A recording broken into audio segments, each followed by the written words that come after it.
کہتے ہیں کہ ایک مرتبہ ایک بزنس مین نے خواب میں دیکھا کہ اسے کہا جا رہا ہے کہ تمہاری کمپنی کے مین گیٹ کے سامنے جو فلاں پھل فروش پھل بیچتا ہے اسے عمرہ کروا دو۔ جاگنے پر بزنس مین کو وہ خواب اچھی طرح یاد تھا، لیکن اس نے اسے اپنا وہم سمجھا اور خواب کو نظر انداز کر دیا۔ لیکن اگلے 3 روزوں سے مسلسل وہی خواب آنے لگا تو اس نے ایک امام سے رابطہ کیا اور اسے اپنا سارا خواب بتایا۔ اس پر امام صاحب نے کہا کہ اس شخص سے رابطہ کرو اور اسے عمرہ کروا دو۔ اس پر بزنس مین نے اپنے سیکرٹری سے اس پھل فروش کا نمبر معلوم کرنے کے لیے کہا اور اگلے ہی روز اس سے رابطہ کیا اور اسے فون کر کے کہنے لگا کہ مجھے خواب میں تمہیں عمرہ کروانے کے لیے کہا گیا ہے، میں جتنی جلدی ہو سکے اس نیک کام کو کرنا چاہتا ہوں۔ اس پر پھل فروش ہنسنے لگا اور کہنے لگا کہ بھائی صاحب مجھے تو مدت ہوئی، میں نے فرض نماز تک ادا نہیں کی، میں نے کیا عمرہ کرنا ہے؟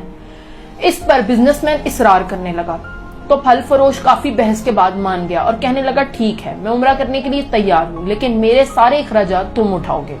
اس پر بزنس مین راضی ہو گیا اور دونوں نے ایک دوسرے سے ملنے کے لیے مقررہ وقت طے کر لیا۔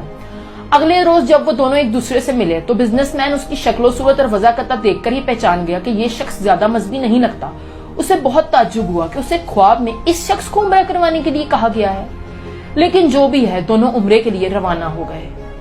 وہ دونوں میقات پہنچے، انہوں نے غسل کیا، اس کے بعد احرام باندھا اور اس کے بعد وہ حرم کی طرف روانہ ہو گئے۔ بیت اللہ پہنچ کر انہوں نے طواف کیا، اس کے بعد مقام ابراہیم پر 2 رکعت نفل ادا کیے، صفا مربع کا چکر لگایا، سر منڈوایا اور اس طرح ان کا عمرہ مکمل ہو گیا۔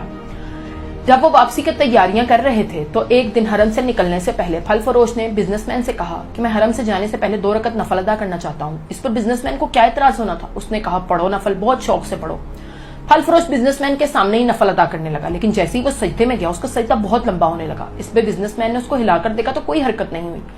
بزنس مین کو احساس ہوا کہ پھل فروش کی روح تو حالت سجدہ میں ہی پرواز کر چکی ہے۔ اسے پھل فروش کی موت پر بہت رشک آیا اور وہ کہنے لگا کہ کاش ایسی موت مجھے نصیب ہوتی۔ خیر پھل فروش کو وہیں غسل دیا گیا اور وہیں اس کی نماز جنازہ ادا کی گئی۔ ہزاروں فرزندان اسلام نے اس کے نماز جنازہ میں شرکت کی۔ پھل فروش کے گھر والوں کو بزنس مین نے اطلاع دے دی تھی اور اس کے گھر کا سارا خرچہ اس نے اپنے ذمہ لے لیا۔ اب جب وہ ملک پہنچا تو وہ اس کی بیوی کے پاس تعزیت کرنے گیا اور اس سے کہنے لگا کہ تمہارے شوہر نے ایسا کون سا نیک کام کیا تھا کہ اس کا اتنا عمدہ انجام ہوا اور اسے سجدے کی حالت میں موت آئی۔ اس پر اس کی بیوی کہنے لگی کہ بھائی صاحب میرا شوہر کوئی نیک آدمی تو نہیں تھا، لیکن اس کے اندر ایک بہت ہی اچھی عادت تھی۔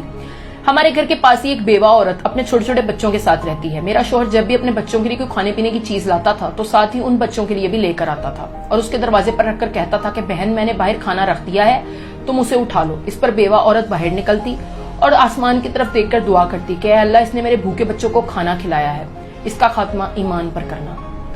جس قدر ممکن ہو لوگوں کی مدد کیا کریں۔